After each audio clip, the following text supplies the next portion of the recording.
మన కరీంనగర్ ఎమ్మెల్యే గంగుల కమలాకర్ గారు 2 నిమిషాలు మాట్లాడారు. జై తెలంగాణ. తెలంగాణ రాష్ట్ర యొక్క తొలి ముఖ్యమంత్రి కేసీఆర్ గారి ఆదేశానుసారం నాయకత్వంలో బీఆర్ఎస్ పార్టీ డెలిగేషన్ అయింది. ఒకటి మాత్రం గుర్తుపెట్టుకోరు, తెలంగాణ రాష్ట్రాన్ని ఏర్పాటు చేస్తే మా కర్తవ్యం కాదు.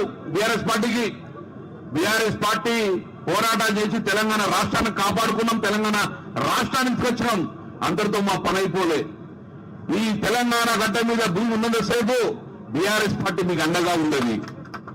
బీఆర్ఎస్ పార్టీ మీ ఆస్తులు ధ్వంసంగా కూడా కాపాడేది బీఆర్ఎస్ పార్టీ ఒకటే. మీకు అండగా ఉండే పార్టీ ఈరోజు ఒకటే ఒక party, BRS party. BRS party ప్రభుత్వం ఉన్నా లేకుండా కూడా పేదల ప్రజలు వెంబడి ఉంటారని చెప్పి మరొకసారి రుజువు చేసింది. ఇప్పుడు తెలంగాణ 4 పార్టీలు ఉన్నాయి. ఏ ఒక్క మీ ఎమ్మెల్యే వచ్చినా మీ ఎమ్మెల్యే మీ దగ్గరికి రాలే. ఆ ఎమ్మెల్యే ఎటు కాకుండా అయిండు, గెలిపించిన బీఆర్ఎస్ పార్టీ కాకుండా వేయండు, కాంగ్రెస్ పార్టీ కలిసితే కాంగ్రెస్ పార్టీ కాకుండా వేయండు, ఆఖరికి ఓట్లేసిన ప్రజలకు కూడా కాకుండా పోయింది. ఈ రోజు ఎందుకయ్యా ప్రకాష్ గౌడ్ సాబ్ 4 సార్లు గెలిపించారు. ఇక ఉన్నంత బీసీ బిడ్డలే, ఇక ఉన్నంత మైనార్టీ బిడ్డలే మీకు ఓట్లేసి గెలిపించే కర్మ రా. నీకు ఆ పదవి ఎందుకే రా, ప్రజల మధ్యన ఉండు, ప్రజల మధ్యన ఉండు, ఇది ప్రజలకు అండగా ఉండు. కాంగ్రెస్ పార్టీ ఉంటుంది, అభివృద్ధి కోసం డెవలప్మెంట్ కోసం కాంగ్రెస్ పార్టీ పోయినవి. మరి అభివృద్ధి జరుగుతుంది మర్రా, ప్రజలకు అండగా ఉండు. నీకు ప్రజలు ఇచ్చిన ఆ పదవి ఉంటే ఏంది, లేకుంటే ఏంది. ఈరోజు సోదరులారా చాలా బాధగా ఉన్నది మాట్లాడుతుంటే. దేశాన్ని కాపాడగా ఉన్న ఫౌజీ భార్య వచ్చి నేను దేశాన్ని కాపాడుతూ నా భర్త నా ఇల్లును కాపాడమని చెప్పంటే చాలా బాధ కలుగుతుంది. గర్భిణీ స్త్రీ కూడా బాధపడుతున్నది. మేము ఒకటి మాత్రం చెప్పగలుగుతున్నాం, వీళ్ళందరి పక్షాన రేవంత్ రెడ్డి గారు ఒకటే సూటిగా అడుగుతున్నాం. మేము ఎందుకోసం చేస్తున్నాం ఈ సుందరీకరణ?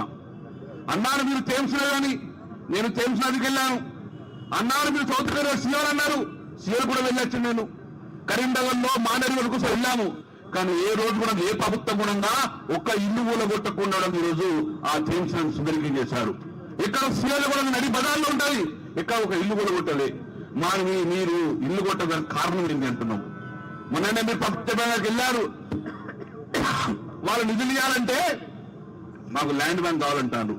వారి నిధుల కోసం మీరు ఈరోజు పేద ప్రజల ల్యాండ్ తీసుకుంటారా? మరి తీసుకొని ఏం చేస్తారు? ప్రజలంతా కూడా అడుగుతున్నారు. మీరు తీసుకొని మీరు ఏం చేస్తారు? మళ్ళీ అమ్యూజింగ్ పార్క్ నడతారు కదా, వాటర్ ఫౌంటైన్ నడతారు కదా. మరి ఆ బఫర్ జోన్ అదే కన్స్ట్రక్షన్ దాన్ని ఎవరికి కూడా కొడతారు.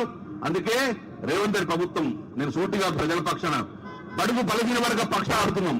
ఇలాంటి మానుకోండి, పేదల ఉసురు తలగకూడదు.